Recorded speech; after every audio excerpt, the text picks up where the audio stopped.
Hello guys, welcome back. Deadpool ఇంకా Wolverine movie రివ్యూతో వచ్చేసారు. Social media మొత్తం మిక్స్డ్ రివ్యూస్తో నిండిపోయిందబ్బా. అందుకే వాటన్నిటికీ చెక్ పెట్టడానికి రివ్యూతో వచ్చేసారు. నేను ఈ మూవీకి ఫ్యాన్ ప్లస్ మూవీ లవర్గా వెళ్ళా. లో ఎక్స్పెక్టేషన్స్తో వెళ్ళిన ప్రతి ఒక్కరు పిచ్చగా ఎంజాయ్ చేస్తారు మూవీ. ప్రతి ఒక్క క్యామెకి బట్ట చింపుకోలేం కానీ ఎంజాయ్ చేస్తాం. మెయిన్గా మనకు కావాల్సిందే డెడ్పూల్ యొక్క కోర్ కామెడీ. ఆ డబుల్ మీనింగ్ వర్డ్స్తో సెటారికల్ డైలాగ్స్తో చించి పేకాడేశాడు. ఈసారి డోస్ మాత్రం చాలా ఎక్కువ పెంచారు. ఇక డెడ్పూల్ వల్వరిన్ ఇద్దరు కలిసాక ప్రతి మినిట్కి డైలాగ్స్ పడుతూనే ఉంటాయి.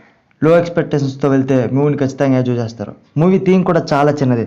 ఆ థీమ్ని ఎంజాయ్ చేయాలంటే లో ఎక్స్పెక్టేషన్స్ కంపల్సరీ. క్లైమాక్స్ మాత్రం డెడ్లీగా ఉంటుంది. కెసెండ్రా పవర్స్ని ఇంకొంచెం ఎక్కువ ఎక్స్ప్లోర్ చేసి ఉంటే బాగుంది అనిపించింది. ఒకనొక టైంలో జై అని లేపి ఒక్కసారిగా డౌన్ చేస్తారు.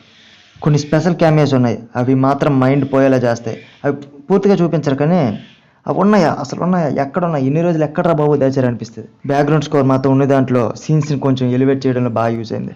చివరిలో పోస్ట్ క్రెడిట్ సీన్ కోసం వెయిట్ చేశాను. ఎందుకు వెయిట్ చేశాను అనిపించింది. ఫ్రెండ్స్తో కలిసి వెళ్ళండి, ఖచ్చితంగా ఎంజాయ్ చేస్తారు. ఇంకో విషయం చెప్పడం మర్చిపోయా, ప్రతి ఒక్క ఫ్రెండ్స్ గ్రూప్లో ఒకడు ఉంటాడు, ప్రతి ఒక్కరిని ఏకుతాడు.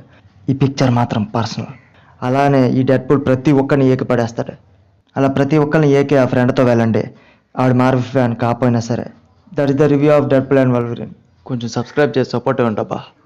ఈ వీకెండ్ ఆ మూవీ చూసి ఎంజాయ్ చేసేయండి. ఇంకా ఉంటా, బాయ్.